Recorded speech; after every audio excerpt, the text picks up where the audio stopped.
Live. Good afternoon, everyone. My name is Rebecca, and I'm the co-founder of laughingplace.com. I'm here with my husband, Doobie, and also Ben.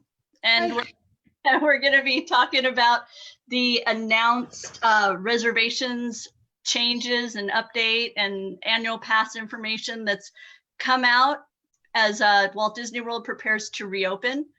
I guess first I should let everybody know that the governor has approved the proposal that the Disney World Resort offered. So that means July 11th and the Magic Kingdom and Animal Kingdom are scheduled to open, with July 15th being Disney Hollywood Studios and Epcot.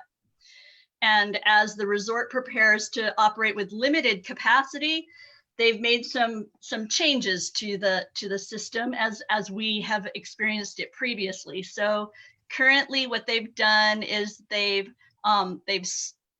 temporarily paused ticket sales, and they have established a new park reservation system, but we don't know the specifics on that yet, how that's going to be manifested. And they have new reservations at the Disney resort hotels have been temporarily paused as well. So, and the other element of this that was announced yesterday was that the dining plans had been canceled, and they're reducing the window booking from 180 days to a 60-day booking. Did I hit the highlights, you guys, or did I miss something? Oh, information today. And also they've suspended the Disney Fast Pass system temporarily, and they are going to be offering a different type of system regarding the virtual queuing. And then lastly was the annual passes were announced this afternoon. Doobie, do you have that in front of you? I was trying to pull it up on mine. I didn't have it right here in front of me. No, but I can get it. No, I can. Here it is. It is that if an annual pass has been paid in full, they'll extend it for the number of days that the park was closed. And the new expiration date will be reflected prior to the park opening. And then if you've been on the monthly plan, they're going to retroactively refund the payments that were made between March and April, but then the payments will resume on the pass holders' regularly scheduled payment once the parks reopen. Yeah, and Rebecca, not to interrupt, but that's what was announced a bit ago. So I don't think there's a change in terms of payments and expiration dates. Okay, so what is new to this, I guess, would be the element that since park capacity will be significantly limited, that annual pass holders are also going to be within that need to make an advanced reservation, that they are not guaranteed park entry if they maintain their annual pass. And also, go ahead. Kind of tangential to that, they are going to do sort of annual pass holder preview experiences. What Correct. Forms those take is to be determined, as a lot of things are, but maybe they'll reopen the preview center back of the AAU. Yeah. Kick out AAU. So with all of these announcements, mostly what I've been thinking is that we need to be flexible, because it's going to be a new experience. Even Disney themselves have described it as in their own website that's dedicated to this reopening. They say, get ready to rediscover Walt Disney World. And they say things like, together we can find new ways to create magical moments and memories. So it's really focused more, which is as a longtime Disney fan, it's very strange to see such I don't want to say clinical, but in some ways it really is clinical safety messaging kind of at the forefront of it, rather than kind of being the subtext. What caught your guys? I think to me, there was two things that came. One is Disney's trying to buy themselves flexibility by not committing to anything, and kind of saying, we're reevaluating this whole thing. This whole My Magic Plus Disney, My Disney Experience thing is not going to be the way we do things, where you book a bunch of things, and that's not the current infrastructure for that's completely going back to formula. And so they're reopening, sort of at a minimum, people that were already booked, annual pass holders that, have ticket media, probably cast members to a point to test out all this. So they're really trying to give themselves as much wiggle room. I think they've made some mistakes in terms of in the past, looking too far out the future, guessing. I mean, it's completely understandable. We all have in this situation. So I think now they're saying we can always open it up more. We can always add more capacity. But right now we're going to clamp down to the smallest because they don't want to be even seen as encouraging people to go there. Because the current guidance is that if you're not within driving distance, you shouldn't be going to Disney World. And you're talking So- CDC. That's currently, if you were to visit the CDC guidelines for travel, that's what it is currently recommended. And I think Disney is being very careful, is not wanting to be seen as encouraging.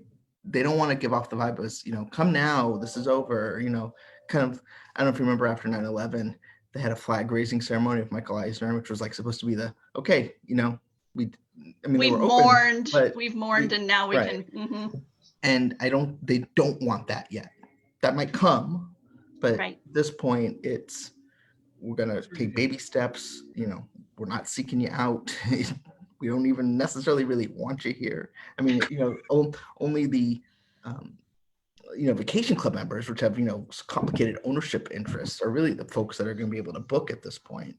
And so I think they want to move towards opening, but they don't want to be inundated.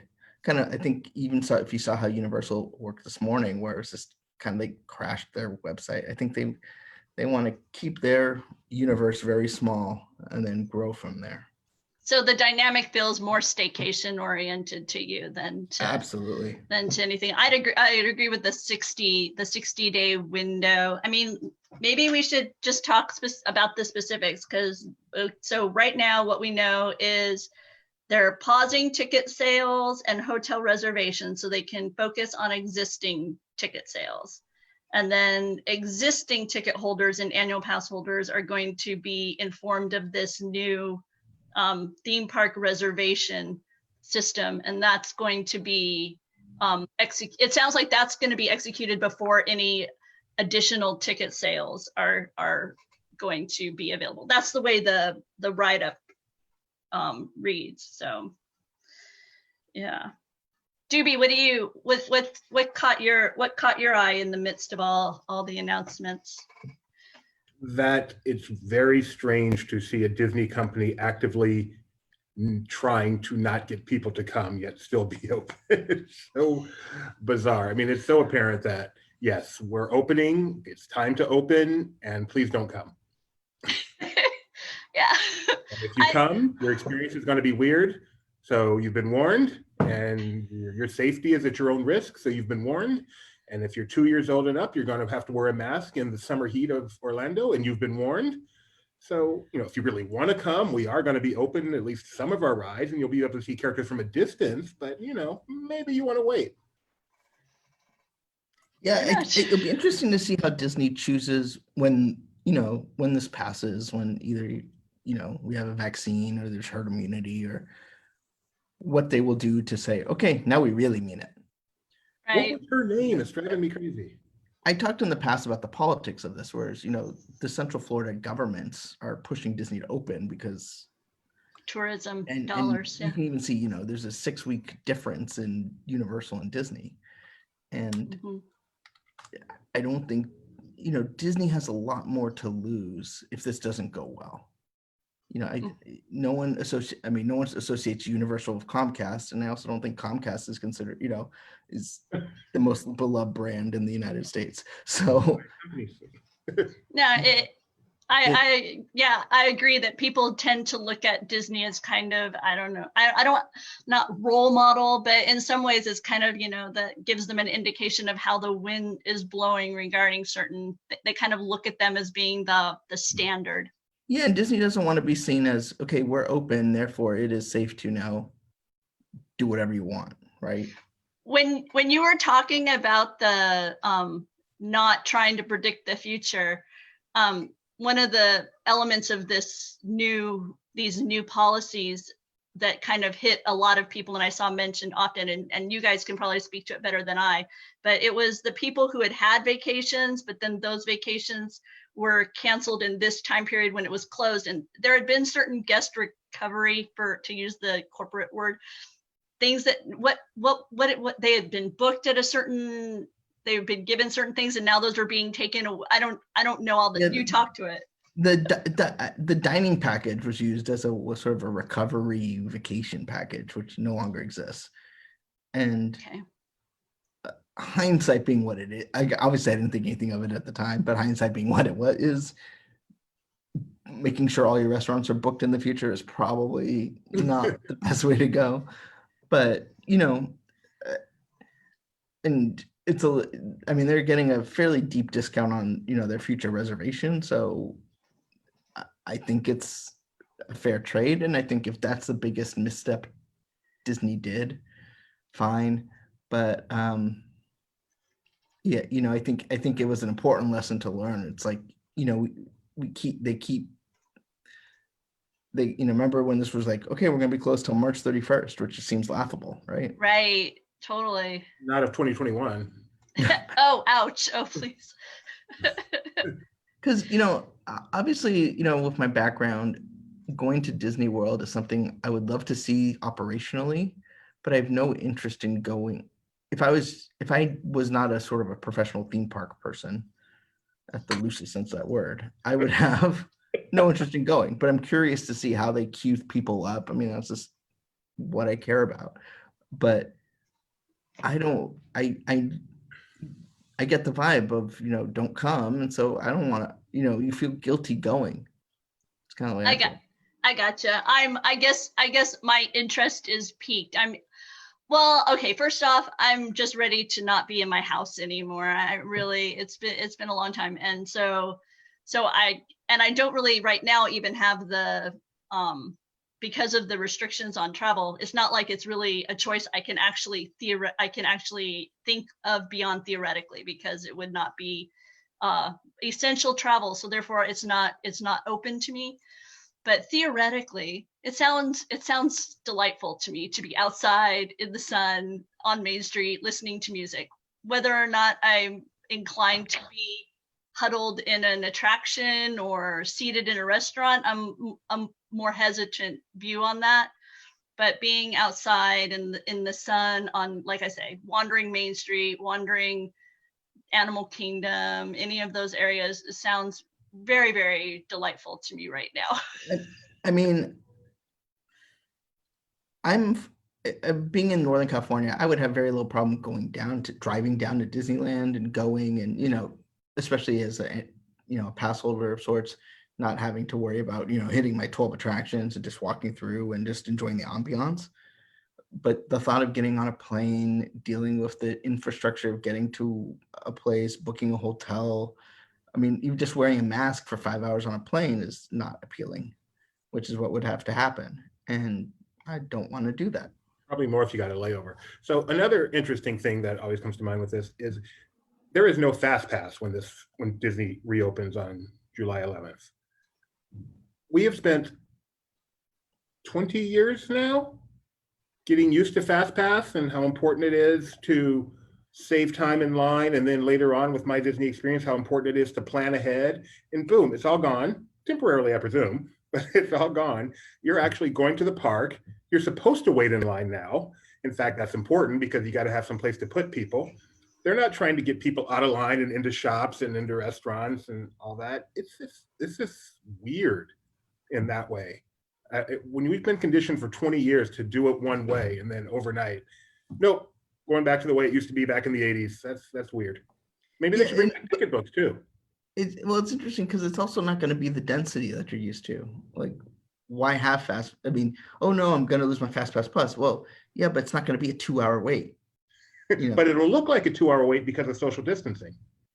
Well, it's going to look like, that was a joke, by the way.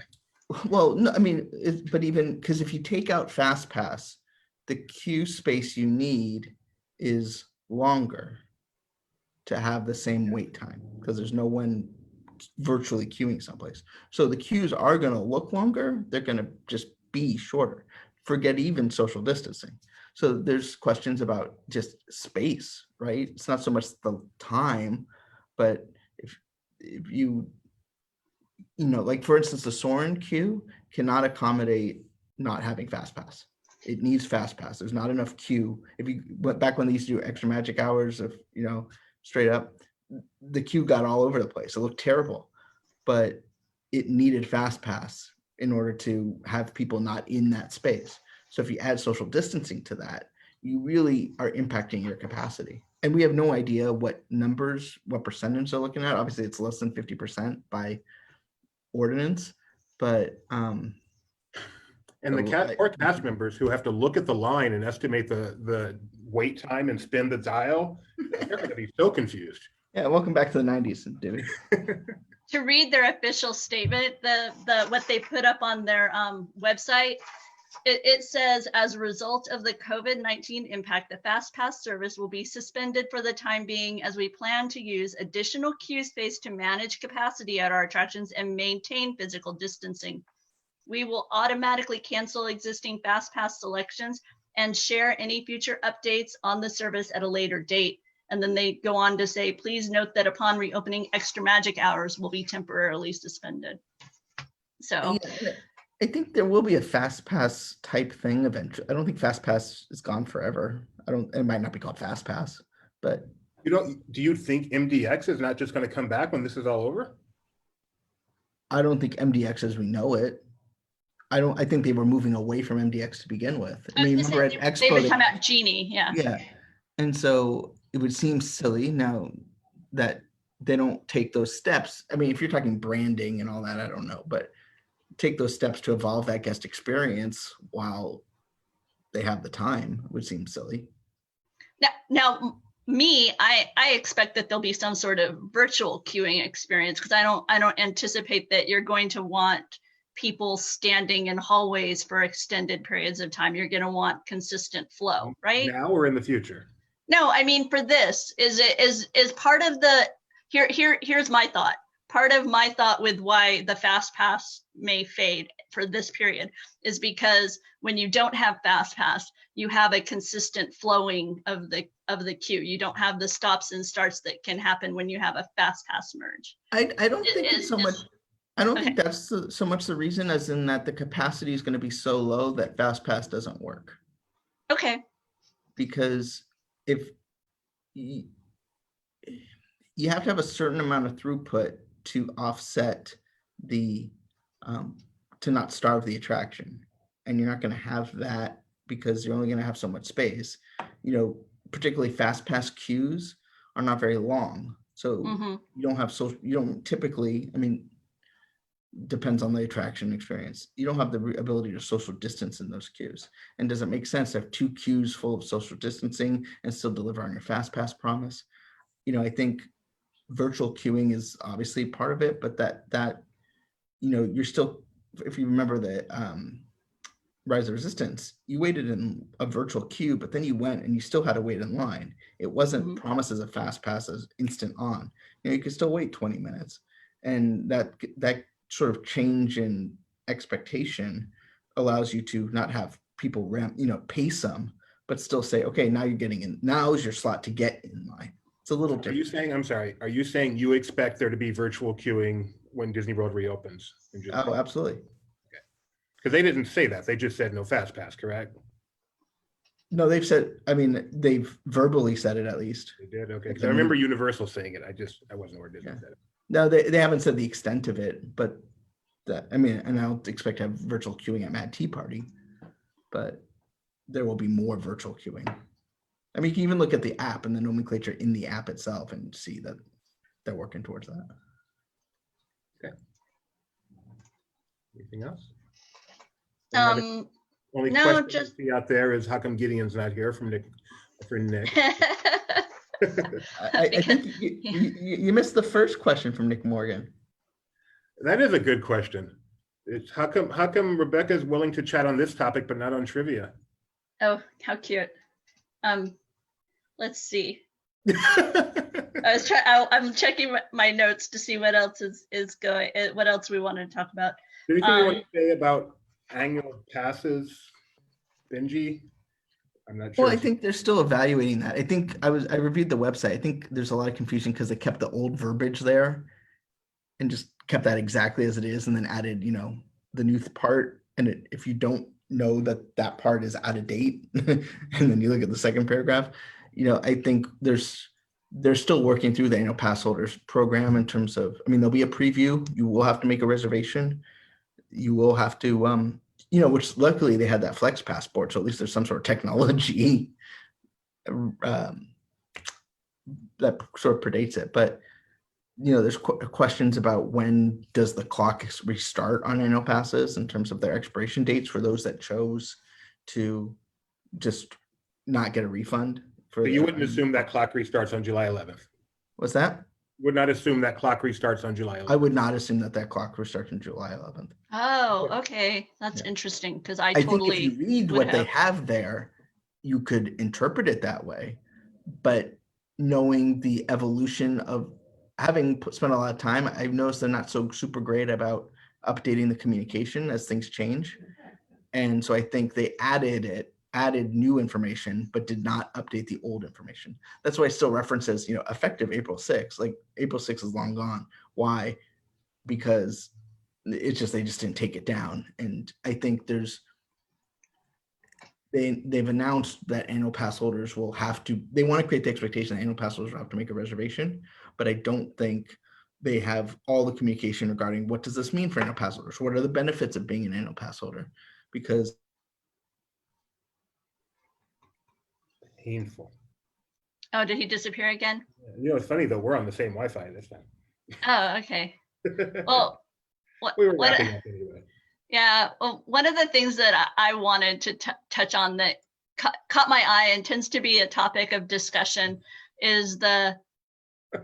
It's funny. We're not. I'm on the internal network. He's on the Wi-Fi, and the Wi-Fi went out. So maybe he'll run over here, and then we'll stand 6 feet apart and still finish. Okay. One of the things that is a more challenging element of the reopening during this time period is that cast members as well as guests under the age of 2 years and up will be wearing face coverings in theme parks and in common areas of resort hotels. And I know that we wouldn't have been able to effectively carry out such a, and our little guy would not have been a big fan of a face mask, especially when you think of the Florida humidity and whatnot. But I just want to let people understand that this isn't fitting with the CDC recommendations, and in fact with Osceola County's mandate. In Osceola County, that is the age requirements for which in Florida. Right. And I know that's different than where I live. Our health officials have not asked for face coverings on children that young, but in Osceola County, that is what they are requesting. And so what you're seeing is fitting with that as. Oh, I see. Okay, now I understand. By the way, the office picture is up. Okay. So that was just another aspect of the announcement that I wanted to mention. Hi, everybody. Let me see. Just someone says it's so awesome hearing you guys talking about the park. Brings back fond memories of listening to the LPP. Oh, thank you. I'd like to visit with my friend. We both use a wheelchair. I can't think of any reason why that might be an issue. Can anyone else? In a wheelchair? Yeah. No. As long as you're from the same household, whoever's pushing it. Mm-hmm. So, yeah. Okay. I haven't seen anything on the restrictions regarding that at all. No, I wouldn't. One tip I would provide is make sure you check your temperature before you go. You don't want to go through all that work. That's for sure. What is the limit? Do you remember? 100.4. 100.4. So. And if you're wondering about experiences, another aspect of the social they call it physical distancing. They don't call it social distancing, and that's just in my nomenclature. Okay. The physical distancing is that certain experiences like parades and nighttime spectaculars, they say could return at a later date, but they want you to know that that's not a current offering. And they say, in addition, high touch experiences such as makeover opportunities, the playgrounds, and character meet and greets will remain temporarily unavailable. However, they do point out in the announcement that characters will still be in our parks to entertain and delight the guests. So It's done. Yeah, I think Shanghai kind of showed that they're present but distant, right? You can see them, you're just not going to touch them. I think the biggest transition for us as Disney fans is really going to be the priority of like I say, the safety over efficiency. We're used to getting people through in an efficient fashion, and Safe but efficient. But now it's going to be safe but efficient. Well, but yeah, and it's different because it's one of those things that when I would visit other theme parks, I would notice a difference at times in how many attraction vehicles would pass me that weren't completely full, or the station load was way more casual and laid back than at Disney, where it's like this well-oiled machine much of the time. And yeah, like and I grouping, think, right? Yeah, no, it's going to be a very different thing. No more party of one, Well, yeah, no more single rider, right? Yeah, no. What's going to be interesting is it's one thing to start and have all these new restrictions, because you feel like you need to. It'll be interesting to see the timing and the sort of when's the right time to relax them. When will they allow other guests to occupy a vehicle with you in it? Or even when are they begin going to to relax. earn nighttime spectaculars? Go from 25% restaurant to 50% restaurant. Right. But at least a restaurant, you look at it and it's just a number. It's just it's a sliding number scale. Whereas with an attraction, it's one thing to have one party per vehicle, and then it's a change to just say, okay, we're going to go back to normal and say, row 1, row 2, row 3, all the rows on It's a Small World. That's going to be a decision that people are going to notice. People aren't going to notice 50 to 60% of restaurant as they creep up. And you'll also have a societal comparison, because you'll see kind of the area restaurants are doing. It's not like you have area stuff going on with the ride vehicles. I'm surprised that Disney, Universal, SeaWorld, that the bigger parks didn't create more of a standard, an industry standard. Federalism. Because they seem to be kind of doing. They're doing a lot. Well, obviously some stuff's the same, mask wearing and all that. A lot of it seems to be very different. Doobie. I'm sorry, that's my wife. She's at home. I want to make sure everything's okay. Oh no, everything's totally fine. It was just the door, so I didn't want to deal with all that on camera. No big deal.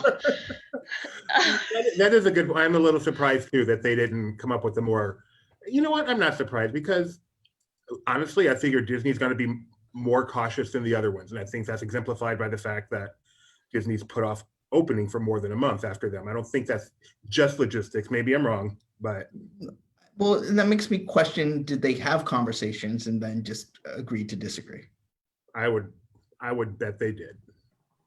Because Disney, Disney has more at risk, as you said. Disney also probably has deeper pockets.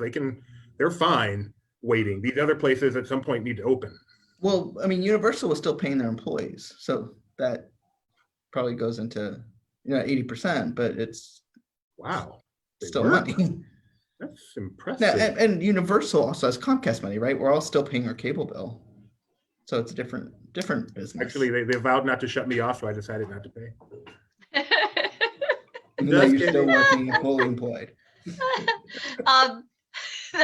One of the things as a theme park fan that I've posted on my own Facebook page and kind of pondered is just watching theme park etiquette evolve. Because as an example, we're going to be wearing masks, and when we dine, we obviously can't wear masks. So will it be theme park etiquette to wear your mask until your food arrives? Or will it be as soon as you walk in the door, oh, I'm so glad to get this thing off? It's going to be interesting to see kind of what dynamics are demonstrated, requested, and then evolve.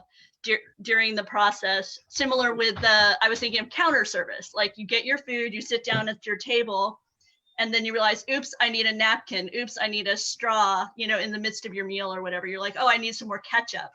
Do you put your mask back on and go back up? Some people would be very sure to do that. Others may think nothing of just jumping back up. Well, I'm just going to go grab something real quick. But these are things that we're going to see. I know for me, I would feel like if I'm going to have to interact with somebody, I would want to put my mask. I would feel compelled to put my mask back on. But I know you're also not going to be in a position where you can go get more ketchup. Well, that's the thing. You're going to have to go ask for it. So that's why I'm saying I would feel more compelled to put a mask back on. But I know not everybody's going to think that way. Yes, Timmy? You have just given me the impression that the free lunch bar at Pecos Bill is no longer going to be there. You are correct. You are correct. No more annual pass holder salads. I know currently at some of the Disney Springs eateries where you had the refill location, they have signs that say, please come and get a new cup. They don't want you to take your cup back up to the soda bar. They want you to get a new cup for a refill. I haven't witnessed that. I've heard that. No, that's true. But one thing that is a plus side is now annual pass holders won't have to steal the menus, because they'll all be disposable. So they can just take them all and don't have to like hide it as like they're taking something. But I expect that it'll be heavily desired that you use a device. Sure, but when does that stop? But I'm just saying that I think that'll be the goal. And mobile order. Your device. Mobile order, which they've improved because of this thing, finally. What's that? Yeah. They've made some improvements to mobile order. They had some limitations on how you pay and stuff with mobile order that they've. Yeah, which is funny because I remember them talking about how like that was weeks away from launching before this happened. Right. But now it looks like it's a COVID, reaction. But I hope they've got the discounts in there too. I mean. Yeah, that's a big one, which they have at Disneyland, just not Disney World. Oh, really? Yeah. It's going to be weird to go and. It's not. No, it's going to be weird to like stuff like Haunted Mansion. I understand you're writing Snow White and the back row's empty, but you go in Haunted Mansion in the stretch room, and how empty is that going to be? I wonder. Is it going to be like 3 parties in there? Yeah, it's going to be. It's going to be very interesting. It's going to be weird going on Flight of Passage and going in that decontamination room. Yeah. No, can't do it. We are live. Question for you, Ben, and since you are a self-proclaimed theme park expert. I am not. You did earlier in the show. I said professional. That just meant someone paid me to work in a theme park. On the one hand, you have reduced capacity, greatly reduced capacity. Who knows how low, but greatly reduced capacity. On the other hand, you have fewer attractions or some stuff that just can't open. You have lower capacity per ride vehicle in many cases. What do you think it's gonna? How do you think that's gonna net out in the parks? I don't think we know. I don't know what the demand's gonna be, right? But you're a theme park expert. I'm asking you. Well, yeah, but I'm not a society expert. I don't know. You really don't think they're gonna sell out pretty much every day? I don't know that. I mean, Disney World's big. There's 4 parks, and the Orlando market is not that huge. Okay. So I think the number that the number that they correlate to the ticket sales is going to be related to the attraction vehicles.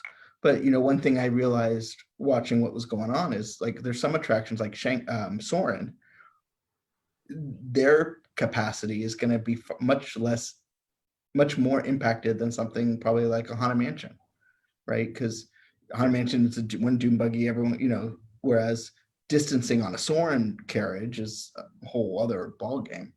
So you're probably going to see a weird demand change where we all know certain attractions we expect to wait a certain amount of time proportional to the crowd, right? We go in, we know Peter Pan's going to be a long wait, whereas Buzz Lightyear is going to be a shorter wait because they just have different throughputs. Can you Can I do a quick question from the chat? Oh, sure. Go ahead. Debbie Brown Winger is asking, will Food and Wine happen this year? Do we have any idea? I have no idea. No idea. They have not said anything about the festivals. Have they canceled any after hours events or anything like that? Yes, they've canceled the villains after hours. Right now, I believe the Not So Scaries are still on, but you know, As of now. I As think of that, now, right? yeah, that's definitely falls in the as of now situation. Okay. And food and wine is probably, I'm guessing, still on the schedule, but again, that's far enough in the future. What is Yeah, food I and mean, wine I now, think about they're 9 months probably long? planning for it to happen. Well, I don't, you know what? I don't know because I don't even know if those people are working. Oh, that's a good point. You know, I mean, I think you're seeing a lot of questions come up that we don't have answers to, and I think part of the reason is because the people that need to be there to make those decisions aren't present. So, you know, they need this opening date was not announced on Disney's timeline. It was announced on Orange County's timeline. Right. So Disney, if they were doing this on their own, like let's say opening up a new theme park, they would have done this at a different point in their planning process. And you know, that's why you saw Bob Chapek making the rounds. Like they're trying to manage this, but this is just because they had to present their plans publicly. They would have far more preferred, you know, to have this all happen behind curtain, and then they get closer and say, okay, we're going to open up in a week, because you know now they have to deal with cast situations, and you know now that everyone knows it's opening, it's asking a lot more questions that they're not prepared to answer, and couldn't be prepared to answer until they got the green light to go. That's one of the questions that some individuals I know who work at Disney World are wondering, is whether or not their position is going to be necessitated. So while they're excited to see Disney making these steps forward, they're wondering, does this mean that I'm going to have to be back at work or not? Because it's one of those things where you just don't know until demand whether or not you'll be, especially the people I deal with are in like part-time, you know, situations. So they're more demand oriented than Yeah, I mean, a others. part-timer's probably not going to be coming back so fast. Right. Have they And begun the process of letting people know when they're supposed to report back, either frontline So or back office? I mean, I'll do it from a union perspective, you know, for those casts, because it's the bulk of what I think we're talking about. They just signed the memorandum of understanding today. And so, you know, they go through the process of who gets called back at what time. They're going to be allowed to transfer temporarily to other departments. So if you're high seniority and you're in a department that's not been called back, they will transfer you on a temporary basis. So it will basically be seniority. You'll see a lot more older cast members working than you will, you know, as a percentage of your interaction. And what's interesting too is they will be allowed to work temporarily in cultural representative positions. So because you know, it's not so, odds are all those countries aren't going to be able to come into the United States. I mean, we're still under an international travel ban, basically. Right. So they can't get people to work at Norway. So it's going to be weird to go on Frozen Ever After with, you know, Someone from Joe Louisiana. from That's gonna be Sioux awesome. Falls, Idaho. But You guys picked totally different states. You really should have coordinated that better. Louisiana has the big thick accent. That's what I want to hear down there. Oh, I No gotcha. way. Okay, I understand. So, hey, so totally reckless speculation request from Rebecca. Do you see a possibility that to enable a better queue situation, that you could see some of the pre-show dynamic, that you can see some of the pre-show dynamic fade or not be as frequent?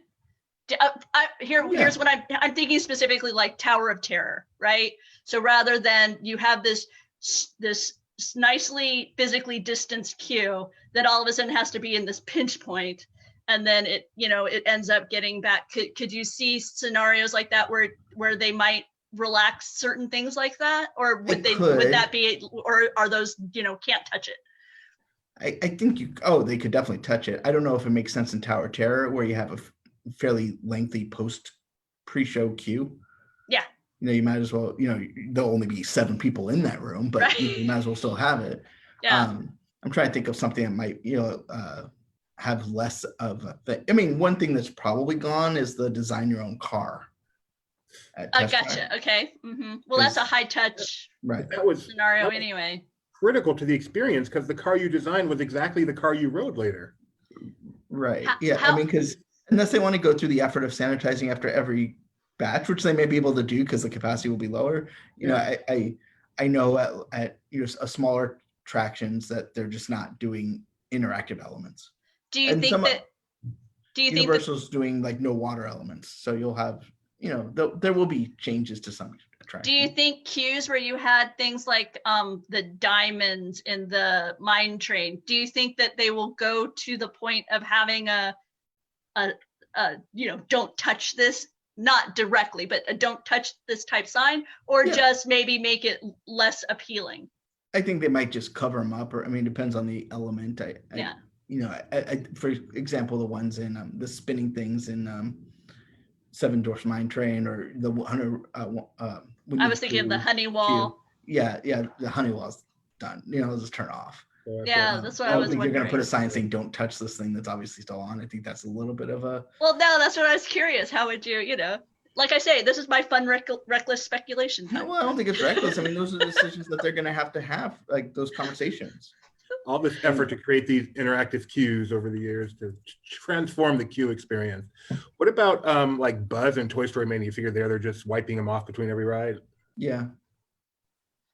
What attractions do you anticipate not opening? For example, for me, I don't anticipate Tom Sawyer Island, not only because of just it's a lot of it's like a playground-esque type situation, but I just figure demand. You just you're not going to have many people in the park anyway. Like the dig site.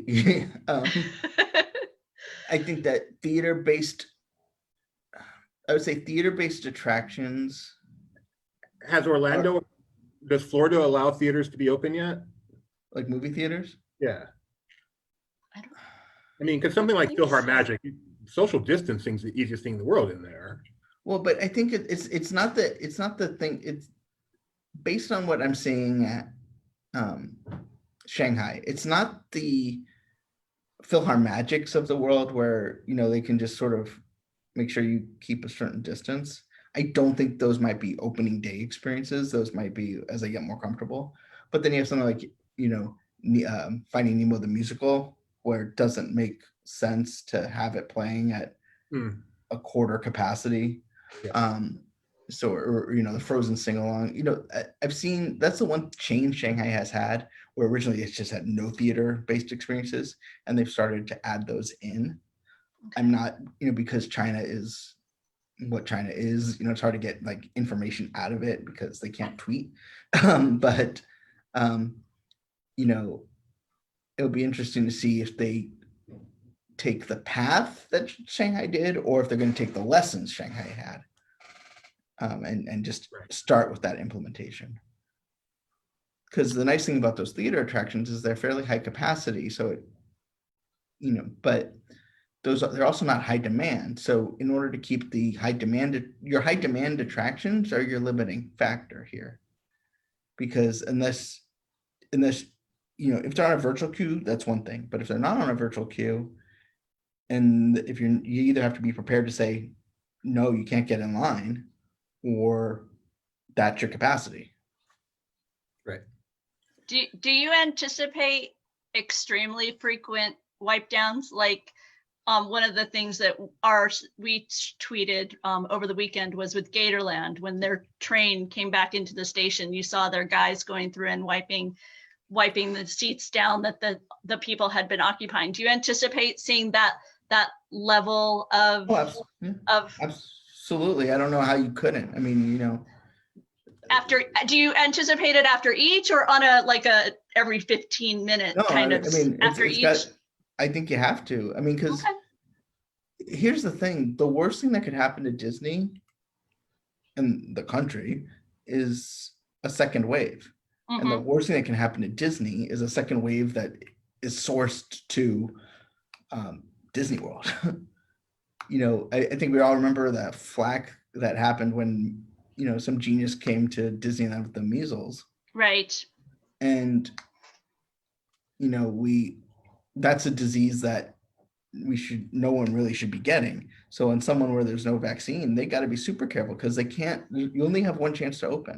And I think that's why they're being cautious. It'll be very interesting. I'm extremely, like I say, I'm extremely intrigued as a theme park. I've been going to Disney since I was a kid. I've grown up going, at least seasonally, and then for about 15 years I was going, nearly daily.